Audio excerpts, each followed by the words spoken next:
नमस्कार। संहिता सिद्धांत चैनल पर आप सबका स्वागत है।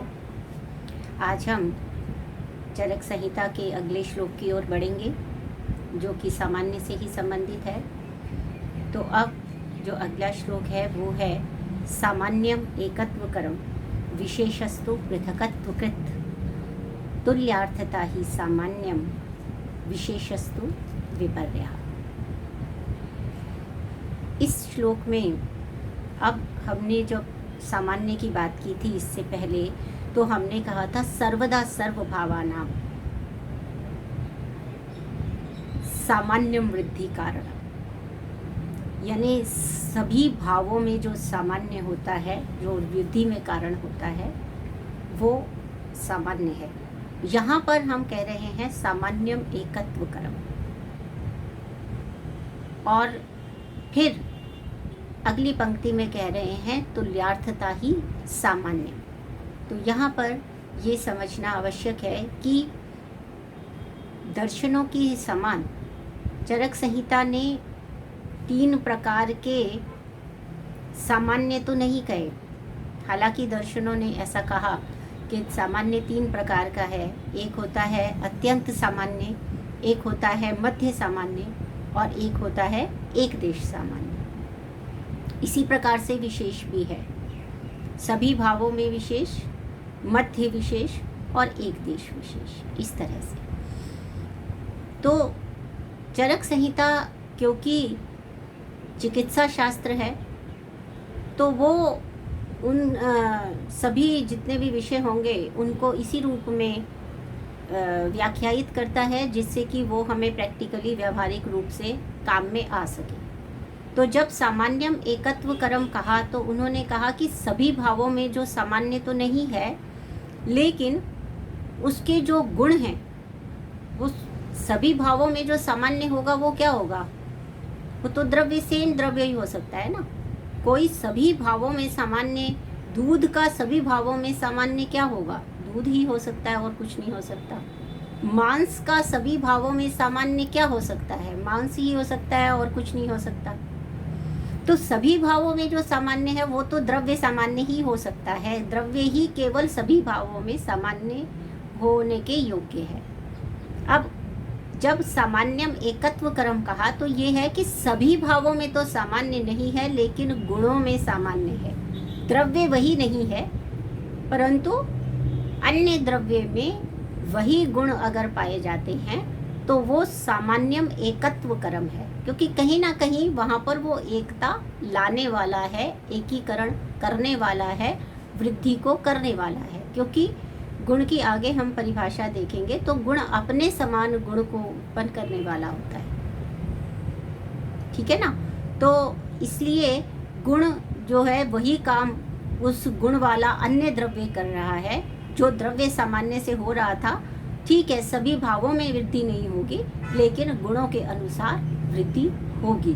तो इसीलिए वो भी सामान्य ही कहलाया, क्योंकि वृद्धि में कारण को ही हम सामान्य कहते हैं, है ना। ये हम पहले भी पढ़ चुके हैं, लेकिन मैं फिर से आपको एक बार और ये बताना चाहती हूँ कि सामान्य तभी कोई भी भाव तभी वृद्धि में कारण हो सकता है अगर वो अविरोधी हो। अगर वहाँ पर कोई विरोध है, रस से विरोध है, या वीर्य से विरोध है, या विपाक से विरोध है, अगर इन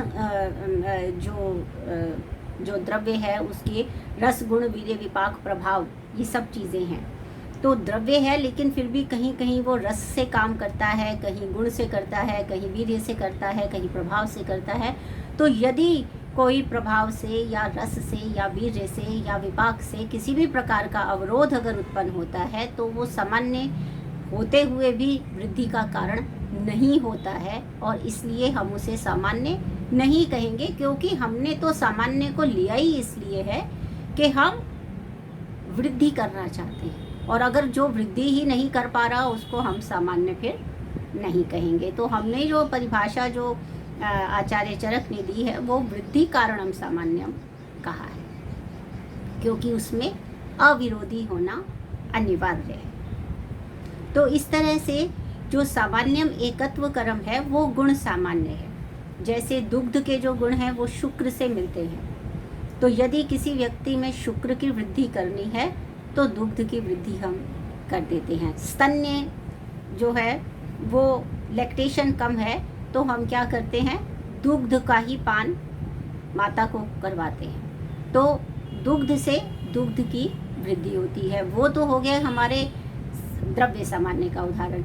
लेकिन अगर उसी की जगह पर हम शतावर दे देते हैं जिसके कि गुण दूध से मिलते जुलते हैं, तो वो भी क्या करता है, दुग्ध की स्तन्य की वृद्धि कर सकता है।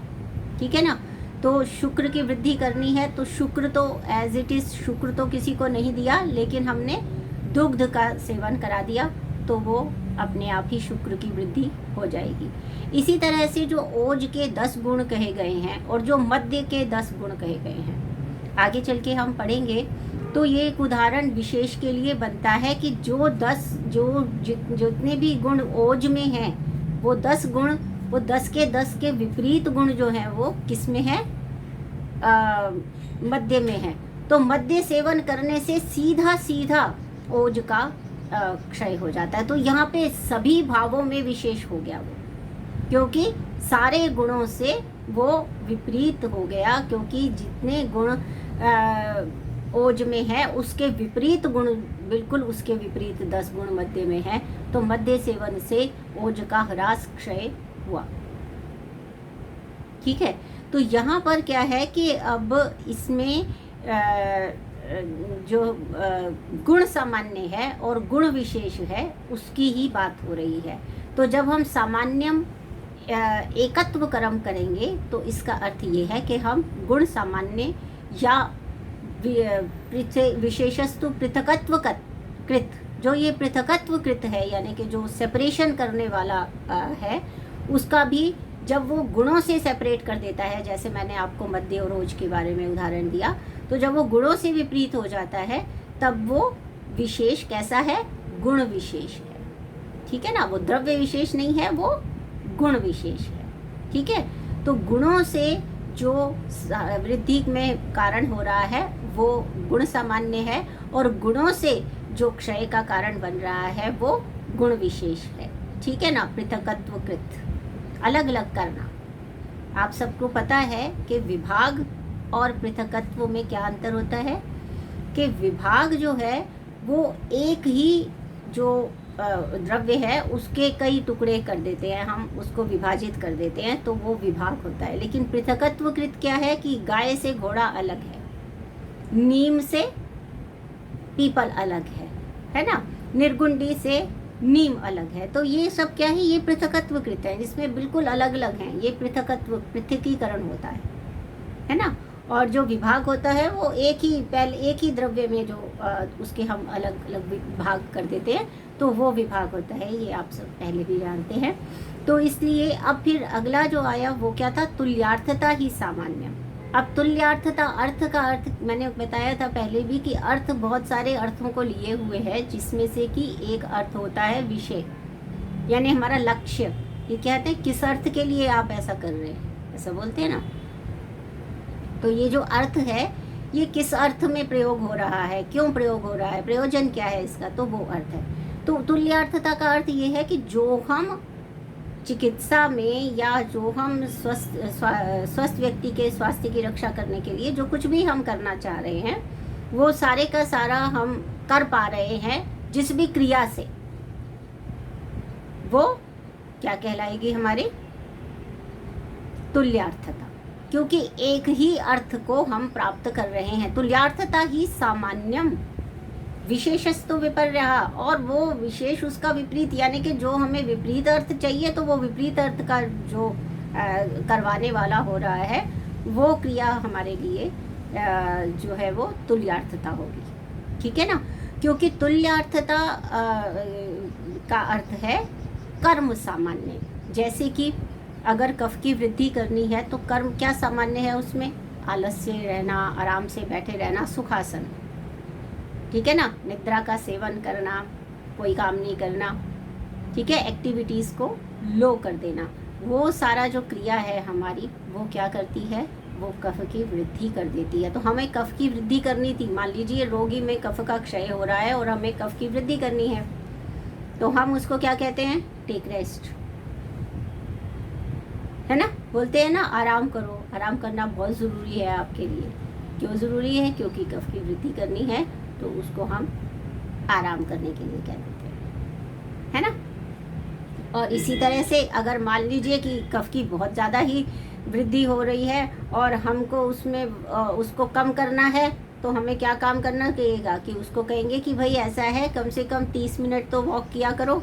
रोगी आ गया, प्रमेह का रोगी है, डायबिटीज़ का रोगी है, ओबेसिटी का रोगी है, हम उसको क्या बोलते हैं कि तुम्हें भैया 30 मिनट तो वॉक करनी पड़ेगी, दिन में 30 मिनट वॉक करो, थोड़ी सी स्ट्रेचिंग एक्सरसाइजेस करो, सुबह समय से उठ जाओ, दिन में नहीं सो। ये सारी चीज़ें जब हम उसको क्रियाएं करने के लिए कहते हैं, तो ये क्रिया क्या करती है, हमारा जो अर्थ है, जो हम प्राप्त करना चाहते थे, जब हम रोगी में कफ का क्षय करना चाहते थे, तो हमने इन कर्मों को, इन क्रियाओं को करने से वो रोगी का जो कफ है वो क्षीण होता है। तो हमारा तो पूरा जो केंद्रीकरण है वो इसी विषय पे है कि हम किस तरीके से स्वस्थ के स्वास्थ्य की रक्षा करें और आतुर के विकार का प्रशमन करें। हमें उसके बहुत ज़्यादा जो दार्शनिक चीज़ें हैं जिनको हम लेके आते हैं कि वो जाति सामान्य होता है या नहीं होता है, इस विषय में बहुत ज़्यादा जाने की आवश्यकता नहीं है, क्योंकि हमें चरक संहिता को फॉलो करना है। और चरक संहिता एक चिकित्सा शास्त्र है और बहुत ही व्यावहारिक चिकित्सा शास्त्र है, इसलिए जो इसमें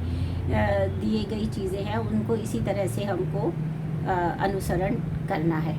तो इस तरह से जो 3 प्रकार का सामान्य जो हम बता सकते हैं वो है द्रव्य सामान्य, जिसका की फ्रेज आता है सर्वदा सर्वभावानां सामान्यम वृद्धि कारणम। फिर आता है गुण सामान्य, जिसका फ्रेज है सामान्यम एकत्व करम। फिर आता है कर्म सामान्य, जिसका फ्रेज है तुल्यार्थता ही सामान्य। इसी तरह से विशेष के लिए जो है ह्रास हेतु विशेषश्च, सर्वदा सर्वभावानाम, वहाँ दोनों के साथ जुड़ा होगा। ये मैंने पहले वाले श्लोक में बताते हुए भी बता दिया और फिर बता रही हूँ कि सर्वदा सर्वभावानाम ह्रास हेतु विशेषश्च, सभी भावों में जो क्षीण करेगा, क्षय करेगा, वो विशेष कहलाता है। और इसी तरह से जो गुण विशेष है वो है विशेषस्तु पृथकत्व कृत, जो गुण पृथकता लाने वाले होते हैं उनको हम गुण विशेष कहा जाता है। और तुल्यार्थता ही सामान्यम विशेषस्तु विपर्यः, विशेषस्तु विपर्यः वो फ्रेज है जिसमें कि कर्म के द्वारा जो उसका विपरीत कर्म किया जाता है, जिस कर्म से जिस दोष की वृद्धि होती है उसको, उसके विपरीत अगर कर्म किया जाएगा तो उस दोष का क्षय होगा। ये करने वाली जो भी क्रियाएं होंगी वो विशेषस्तु विपर्यः से बताई गई हैं। ठीक है, तो इस तरह से 3 प्रकार के जो सामान्य और 3 प्रकार के विशेष होते हैं। और सामान्य और विशेष क्योंकि एक दूसरे के साथ पैरेलल ही, समानांतर ही चलते हैं, क्योंकि जैसे एक पंक्ति भी आई है जो मैं आपसे शेयर करूं कि कुछ बिन तोड़े कुछ जोड़ नहीं सकता कोई, है ना। ये तो एक कवि की पंक्ति है, लेकिन बात वही है कि अगर किसी चीज़ का क्षय होगा तो दूसरी चीज़ की निश्चित रूप से वृद्धि होनी ही है। हम अपने जीवन में भी देखते हैं कि एक व्यक्ति को यदि सफलता मिलती है तो दूसरे व्यक्ति उसमें असफल होता है तो वो पहला व्यक्ति प्रथम आता है ना, तो दूसरा व्यक्ति तो दुखी होगा ही होगा ना, जो दूसरे नंबर पे आया वो तो दुखी होगा ही होगा। तो ये समानांतर चलते हैं। तो सामान्य और विशेष भी इसी प्रकार से समानांतर चलते हैं। तो इन्हीं को समानांतर रूप से हमने चरक संहिता में आपके साथ शेयर किया। और अगली बार अगले श्लोक के साथ फिर मिलूँगी आपसे। तब तक के लिए बहुत बहुत धन्यवाद वीडियो को सुनने के लिए। और मैं सभी छात्रगण से अनुरोध करती हूँ कि चरक संहिता से सुंदर ग्रंथ और कोई भी जो है नहीं है जो कि इतना व्यावहारिक रूप से हमें चिकित्सा शास्त्र में ज्ञान दे। ठीक है ना, शल्य के लिए हम सुश्रुत का ध्यान करेंगे। संहिताएं सभी सुंदर है, लेकिन चरक संहिता का प्रयोग सबसे अधिक किया जाता है, प्रायोगिक रूप से सबसे अधिक किया जाता है। तो इसलिए मेरा अनुरोध रहेगा कि आप इसको ध्यान से पढ़िए और जो भी आपके प्रश्न हो वो आप मेरे से पूछ सकते हैं। बहुत बहुत धन्यवाद।